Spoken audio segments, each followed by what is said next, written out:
Do you want to learn the tricks that top leaders use to get the most out of themselves and their teams? Well, Naftali Hoff is here to help. Lead to Succeed picks the brains of top leaders to learn about their challenges, insights, and best practices. Here's Naftali.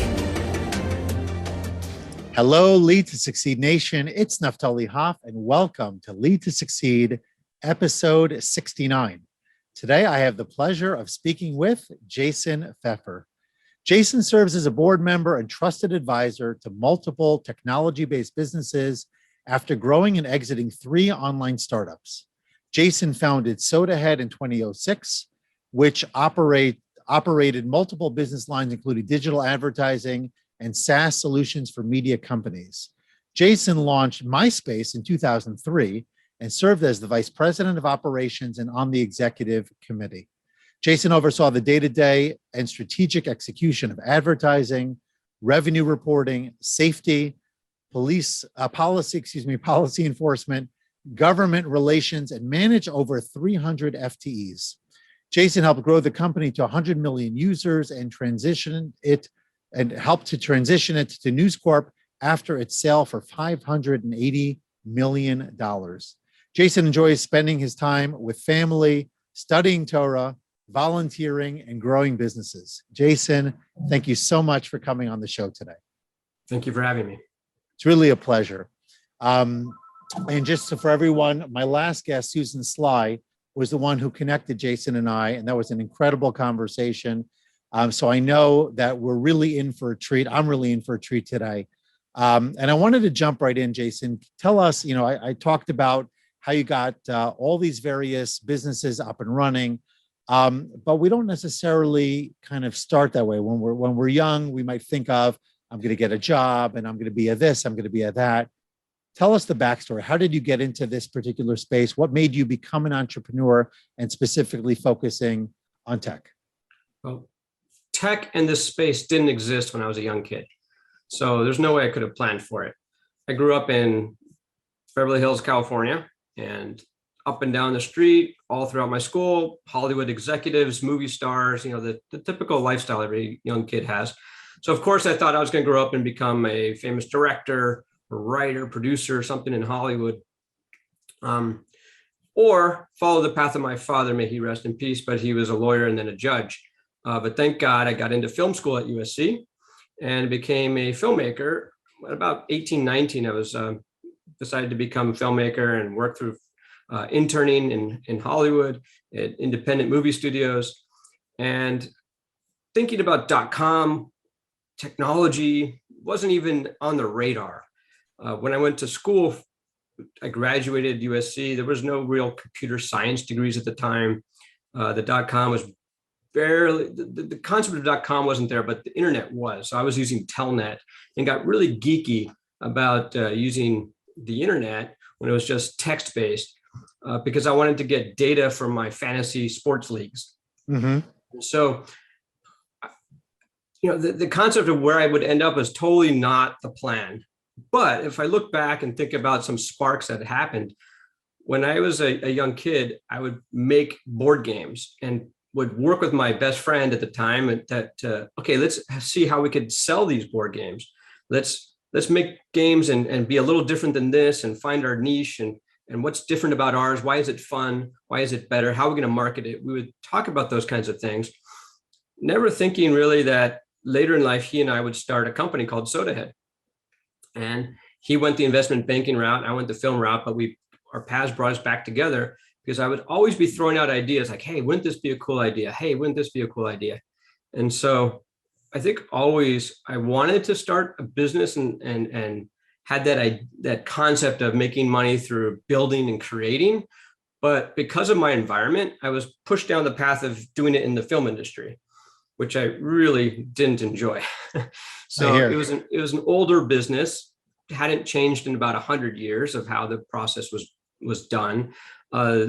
People weren't there for innovation and they were there for being creative on the film and putting business deals together. And really, I started moving more and more toward the business side of the film industry, writing contracts with the unions, doing budgeting, scheduling. So So I always started moving, even though I thought I was going to be creative because of my environment. I just found an attraction to the creation of the business. And so I think that's kind of the looking back, how I got here. Nice. So it's like what I was hearing is that the ideas or the creativity came first, and then you applied it to the business side. In other words, you're sort of dabbling. Wouldn't this be neat? Like maybe even your own curiosity, and then sort of bringing it to the world. Yeah, it was. And a lot of that was from my friend who was the business side of things. Like he always just wanted to be business. His family was business.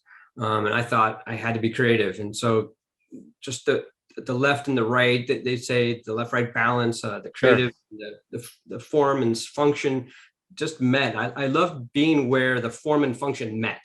Mm-hmm. Say, okay, this is aesthetically pleasing. This is entertaining. I thought I hit mute. This is really enjoyable. But how do we make money from it so it's sustainable? Sure. Because an artist can't live in a vacuum. Right. An artist can't just not get any feedback from the audience. And one of the best feedbacks is if someone actually buys it. So your mom can tell you how much she loves it, right? It doesn't mean it's good art. That's such a great approach, because I think so often, I mean, I'm in the coaching business. So, I'm here to serve, and I'm thinking I'll hang my shingle, put myself out there. It's all about the service. And at the end of the day, you have to feed your family. You have to be able to do what's necessary in order to be able to do your very best work. So you have to be able to figure out, what do people want? What do they need? How do you figure out how to market that and to package it in a way that people will buy it and be able to take advantage of what it is that you can offer? But I think oftentimes, like you said, creatives in particular, they think, I'm just going to put out my work. How do they make it sustainable? Right. And so I'm just curious, what would be some advice for somebody who's in that space?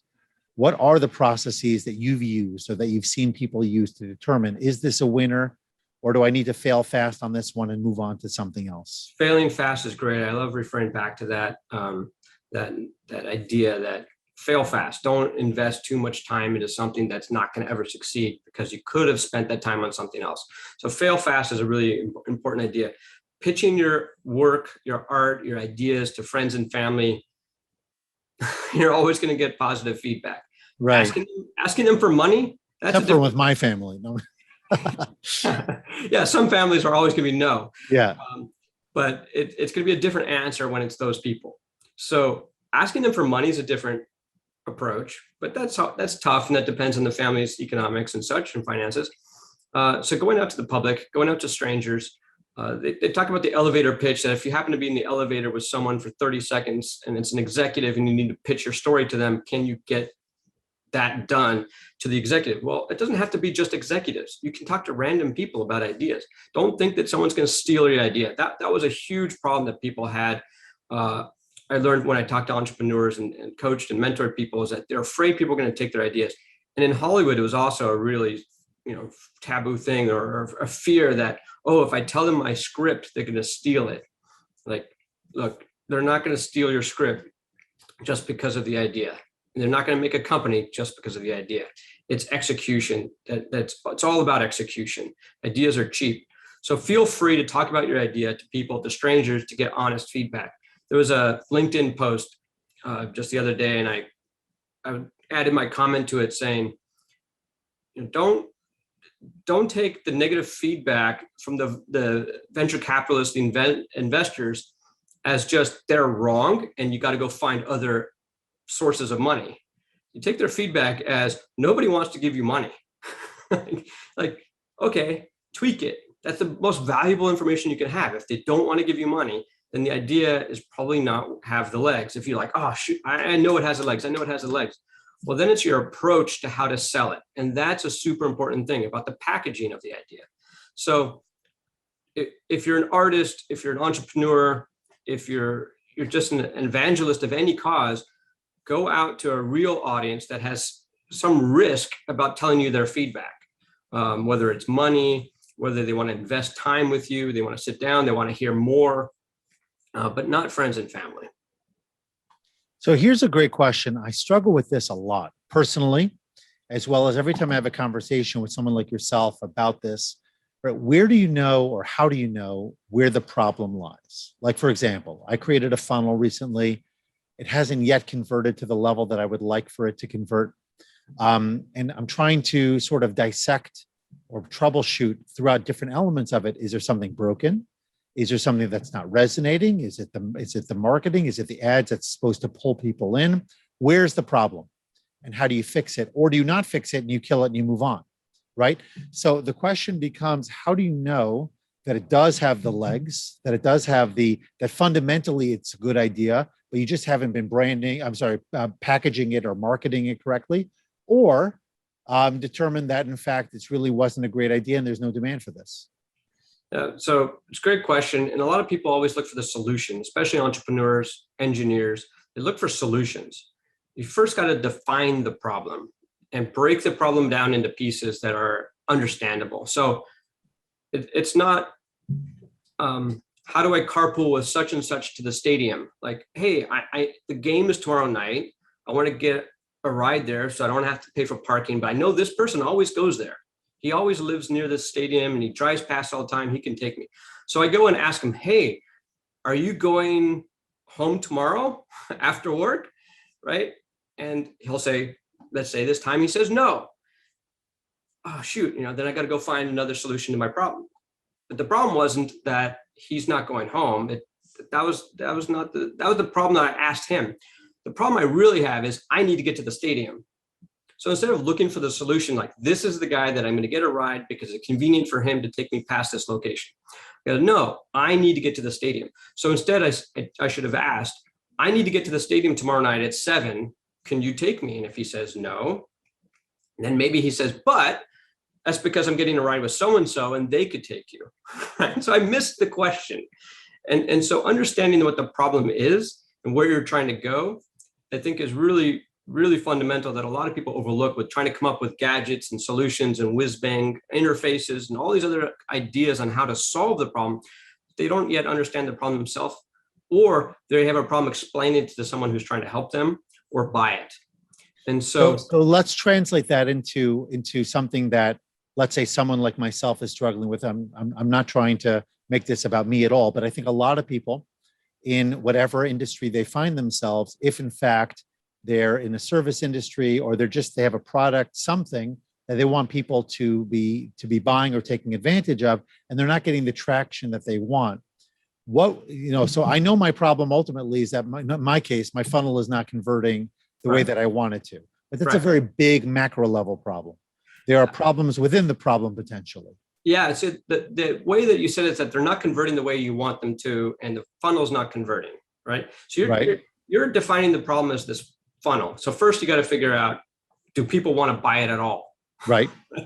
Maybe no one wants to buy it. Yeah, so it's very possible. However you make the funnel doesn't matter. They're going to get to the end of the funnel and they're not going to put their credit card in. Correct. So testing one funnel at a time is old school, right? We now have, it used to be then, okay, well, A/B testing. We got 2 choices. We're going to test them both and see which one performs the best and optimize. That became AN. N is an infinite variable. With computer automation now, we can create so many different solutions and automated machine learning and such, that instead of creating one funnel and testing it, create infinite funnels or as many funnels as you can and let the data tell you what the solution is. So don't try to create the solution and force it on people and hope they go through it, but create opportunities for the solution to find itself. So with a funnel conversion of a website, it's like, okay, they're going to get to my website, they're going to go down this path, and then they're going to click on the purchase button. Right? Mm-hmm. That's my funnel that I created. They're not doing it. Okay, I'm going to try another one. Like you got to restructure that so that the funnels can create themselves, and then you solve it. Sometimes it's really hard. You need engineers, you need investments, you need machine learning, right? It's easier said than done. Yeah. You got to start. I think a lot of freelancers just got very happy with all the people I hire for my content creation and whatever else. You really need somewhere. And I think you got to go with your gut, right? Uh-huh. You do have to go with your gut, but then you got to look at the data. Sure. So now if you have one funnel, maybe you can afford 2, 3 funnels with your time, your energy, the money you have. So you create a couple funnels. Start with your gut, but then go very contrary to your gut. When we were designing websites, that we would send emails to people to purchase products online. Artists would come back with something like, "It looks beautiful. We love it. Make it a little more pink over here. Make this line over here." We'd spend so much time going through this to make it aesthetically pleasing to us, but we weren't the customers. We weren't the ones taking the risk, putting our credit cards down to purchase the item. We just thought we wanted to make it look good, and based on maybe what we thought it should look like. But then the artist would always come up with his other solution, his other approach, I think would be a better one, his other funnel, so we could A/B test. And it was strange that we weren't our audience. And so the audience always chose what was not our gut instinct. They would go with the opposite, the other solution. And so don't stick with one. Yeah, don't stick with one approach. Understand your audience. If you're looking at the funnel, where in the funnel are they jumping out and not getting to the bottom? Yeah. Is it that they never click that first action? Do they not get to the website in the numbers you need? Because if you get 10 million people, then it's okay if only 1% get funneled down to the bottom. 1% conversion rate's great. So maybe you need a bigger funnel at the top. Right. So you got to break down every layer from the top to the final part. Maybe the purchase system that you're using isn't one that has the credit card stored by the user. They don't want to use that credit card type. They want to use PayPal or a different currency. So you have to analyze the data, but instead of being fixated on that one solution that you thought was the right one, come up with something totally different, totally against your gut, and throw it out there and compare. Let the data. Okay. So when I list a series of wins, I founded this company sold it for this X million, all that good stuff. So it sounds like, the kind of person who everything went well for. There were no setbacks, no challenges, no problems. But we know that that's not the case. Even the most successful people have many, many setbacks. And for us to grow as individuals and certainly as leaders, we need to be able to learn from our failures as well as our successes. So share with us, please, a failure in your journey somewhere that really kind of moved you along and has helped serve you ever since. I had so many. Finding one, right? It's hard. And I think that's the cliche, but finding your failures, understanding them, and moving on, that's the biggest thing you can do. My son was working with some of his people on a team at work, and he said, we just need them to fail. They don't understand that if they don't fail, they don't take risks, and that it's okay to recover from failure. Mm-hmm. So whether it's the failure to serve the 1 million board games that we designed as a kid, and we didn't sell a single one, right? Learning that this is hard, that this is not me imposing my will upon the customers, but that the customers dictate what they buy at the end of the day. We had even temporary failures where we were raising money for SodaHead, and it seemed like the venture company pulled out of the deal. And we had just ramped up. We got everything ready. We started making our offer letters to people to get office space. We were just roaring to get going. And then they withdrew the offer. And it crushed me, right? I spent so much time. We basically canceled all of our other leads, and we were focused on this solution with this one partner. And then we had the deal on the table and they withdrew it. It really was devastating, but yet we worked hard, got up, didn't sit there and cry for too long. I admit it was a little bit. A little bit, yeah. It was a little bit. Sure. You're entitled. Yeah. And so got up and went out there and worked harder to get the deal done, and went back to the other leads. And it really helped us shape the product, the idea, the team, get the resolve, know who was with us, who would bail at the first conflict, and who wasn't going to be a team member because they couldn't stand the challenge and the failure. So, gosh, there's so many, but that one really hit me as something I worked so hard to get to a point in my life where I was going to start my own company, finally, a venture-backed company with a couple of friends, some former coworkers, and it just came to an end really abruptly, I thought. Yeah, but then it makes it so much sweeter on the other side. Yeah, it just took a little harder work, a little more resolve, and go get 'em attitude. I credit my friend, my partner at the time, for helping pull me up and go back and get him, because he had seen a lot of failures in his business too. Good. Yeah, no, it's important to have people around you that will support you, because it's sometimes hard to carry that burden yourself. There's no question. Yeah. So what's a piece of advice you'd give to your 20-year-old self as you're kind of getting started? There's so many young entrepreneurs out there, people who want to get going, or maybe even people who are reinventing themselves later on in their careers that never, this doesn't have to be, by the way, about entrepreneurship. It could be advice about any area you want, but I'm just thinking of it in those terms because oftentimes we think we have a great idea, we're going to hit the ground running and we're going to, achieve success in no time. But we know that there's a process. So share with us something that if you could pull your 20-year-old Jason into the room, you would share with him that would help him have even more success. Take risks when you're young, especially when you're young. Failure is not the end. Sometimes it's the beginning or a spark of something new, but get up from your failures and take risks. When you're 20, the world's your oyster, right? It's you're going to open this thing up. You're going to find the pearl inside, but it's a lot of hard work prying it open, getting to the bottom of the ocean to find the oyster. You need to work hard, but you got to take those risks, and it's going to be worth it. The biggest piece of advice I give to people, and I talk to young kids all the time, entrepreneurs want to be, business leaders and such, and they're 15, even up to 25. And I'll tell them, don't turn your profession into your passion. Or sorry, let me flip that around. Don't turn your passion into your profession. The anti-Steve Jobs here. If you take your passion and make it your profession, you're going to ruin both. And the reason is you make a lot of sacrifices when you're pursuing something you're passionate about because you enjoy it.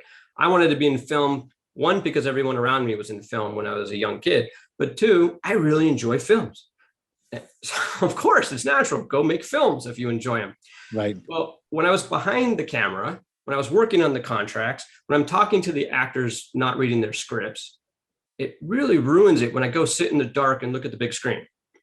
So my passion of, I'm looking, was that a 2-camera shoot? Was it a 1 camera? Was the other actor even there that day? I wonder who was at the honey wagon, like all these things about the production of a film, the behind the scenes, the sausage making, all that was going through my mind whenever I watched the films. And so I had to get away from making my passion a profession because my passion was suffering.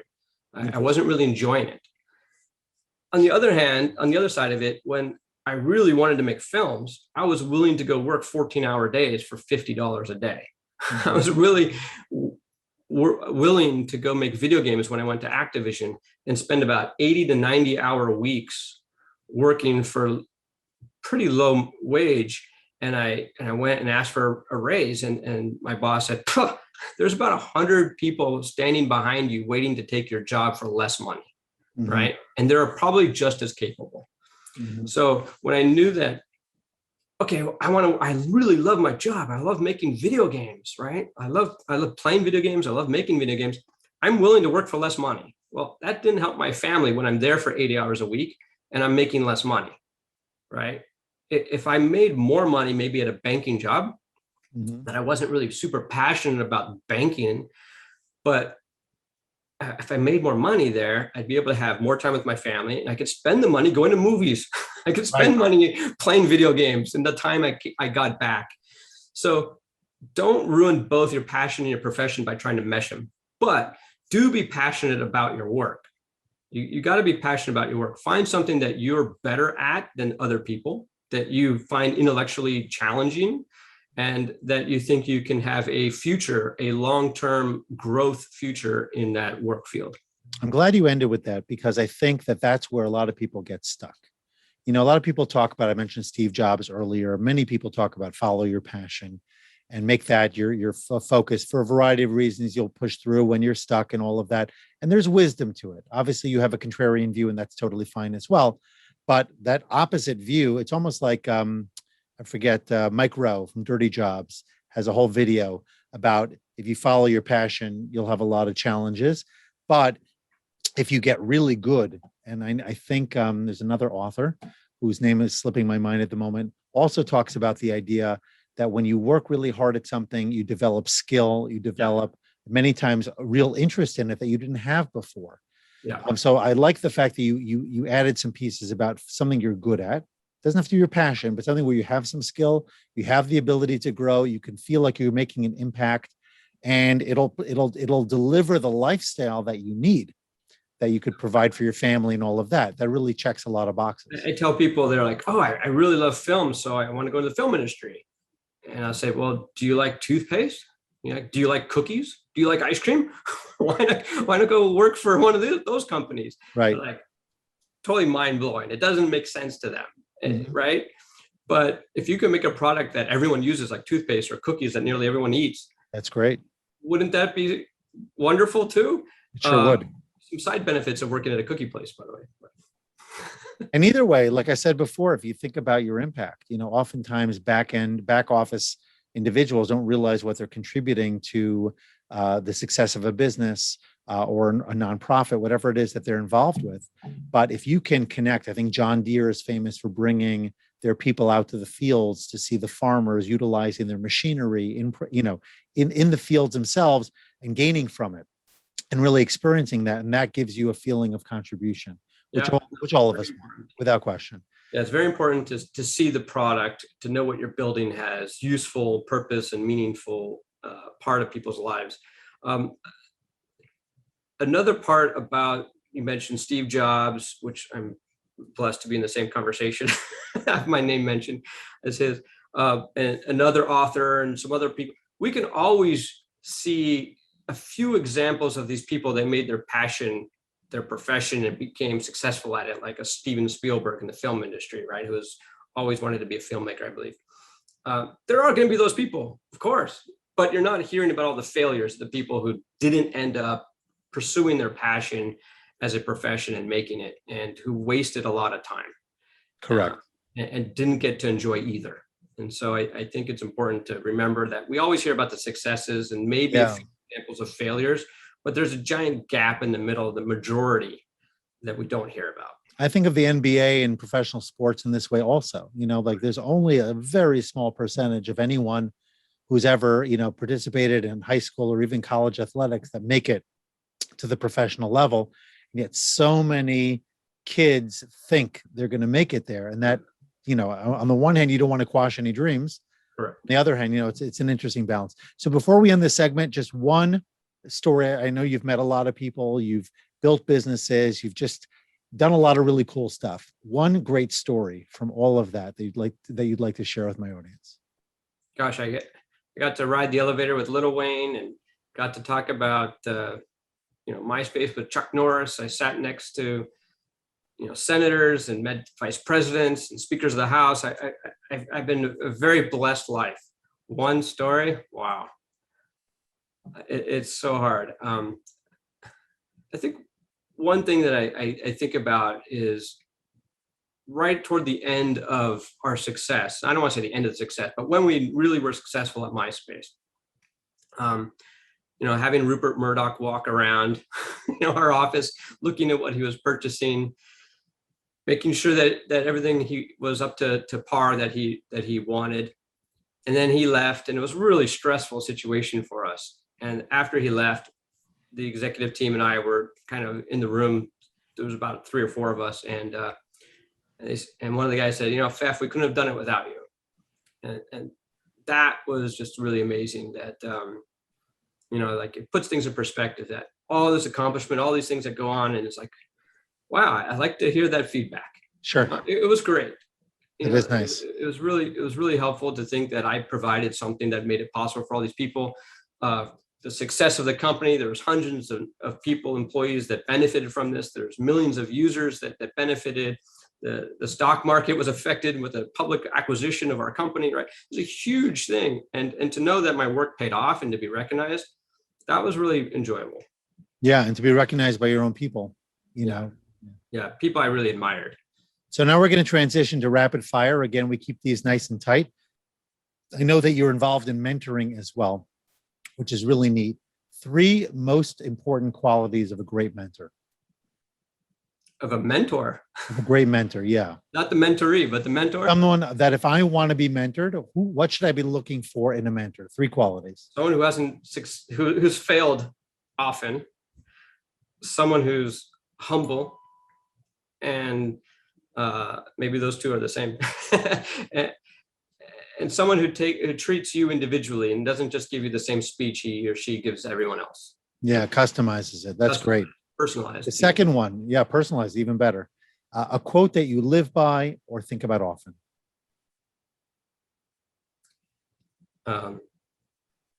It's my quote, which is, don't turn your profession into your passion and your passion into your profession. You'll ruin both. It's like, I really try to separate work from life, work-life balance.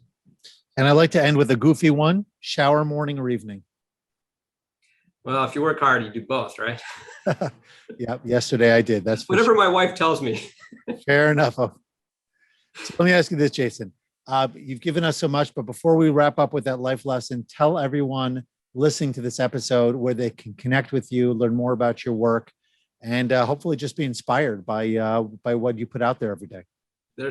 I'm on LinkedIn. It's LinkedIn/in/Feffer. There's another Jason Feffer out there, believe it or not, and he was in the film industry, so don't get confused. But LinkedIn's probably the best way to reach out to me. And I love helping mentor young people or talk about business ideas with people. And I think I'm a pretty easygoing guy about that.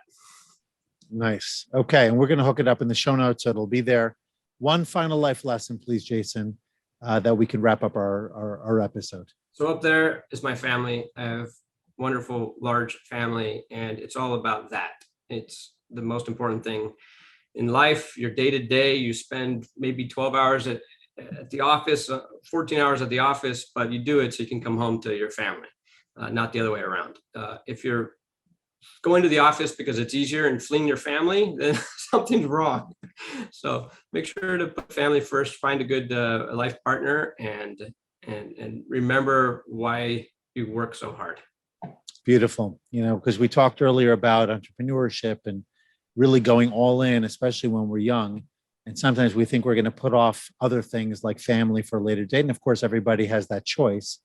But, at the end of the day, we want to feel like we're really connected. We want to feel like we're really contributing. And I think family creates that opportunity for us more than almost anything else. The test I always ask my entrepreneurs is this idea something you're really ready to give up everything for? That on December 25th, 8:00 in the morning, the servers are going down and you need to go to either to the data center or to the office, or you need to go somewhere. But it's also the same morning you're going to open gifts with your fiance's parents that you just met or about to meet for the first time. Which do you choose? And sometimes there's not a right answer to that as much as how they answer it or that they think about it. Yeah. I like to see their reactions to that. Beautiful. Well, thank you so much for joining me. It's been a delight to talk with you and to learn all about your experiences and on behalf of my entire audience, I want to, like I said, thank you for coming on, and I look forward to getting this out there very soon. Thank you. Thank you for doing this to help others. This is a great way to amplify our voices, right? And help others. I wish I had people like that when I was younger, when there was no podcasts and YouTubes and all this, for people helping me along the journey. I had to go read books. That's right. I still try to do that, but yes, that's great. Pleasure. Bye-bye now. Thank you. Bye. Thanks so much for listening to this episode and for investing in yourself so that you can lead to succeed. Before you go, don't forget to subscribe, rate, and review the show. Your feedback gives the show more social proof and encourages more folks to listen.